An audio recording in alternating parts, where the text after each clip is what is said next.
Welcome to Doug in Exile. The culture war continues as MSNBC wonders, why is Bud Light? They've lost $20 billion. Bud Light losing its title as the top selling U.S. beer, at least for the last month. What's going on there? It got knocked out by a Mexican beer called Modelo, which is at least the distribution or something is partially owned by Bud Light, so no big deal. So it's a pretty big deal. America's best-selling beer, no longer American. It's Modelo Especial, now the best-selling beer in America, replacing Bud Light.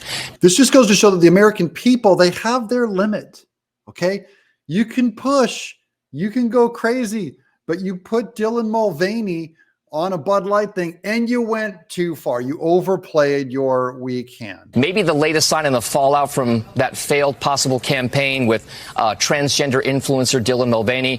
But remember, these people said, hey, we just want to be able to visit our loved ones at a funeral. Who are you to be against our marriage rights to visit our loved ones at a funeral?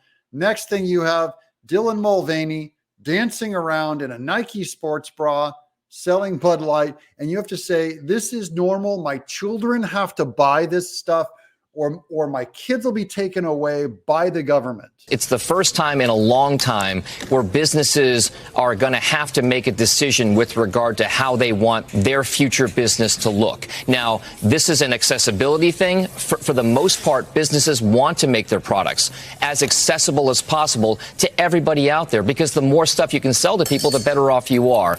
This is common sense. If I make a hammer and I say, hey, everyone, buy my hammer, it's the best hammer in the world. And then I go, oh, and by the way, this is the Trump-loving, great Trump, pro-Trump hammer. Suddenly, half the audience goes, I don't want that.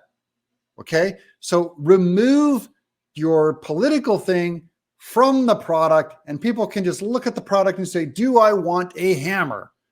And you have Biden people and Trump people and DeSantis people. They go, I want that hammer. Bud Light forced people to make a moral decision. That's what Pride does on all these products. But when you run into this kind of cultural campaign, it will put a lot of these brands and companies in a tough spot where they have to actually make a hard choice about this. So it's going to be a big story in the coming weeks and months for sure, guys. It's not a hard choice to make other than the whole rainbow pride movement is so draconian and so totalitarian and such bullies. They will punish you if you don't fly that flag. They'll go on your product. Why don't you have our product in the front of the store with our colors on it? You put it on there. That's the only reason why these businesses are terrified, is it's called they're in the gay mafia that they have to respond to. And if you don't respond correctly, they will take your business down. I'm Doug in Exile.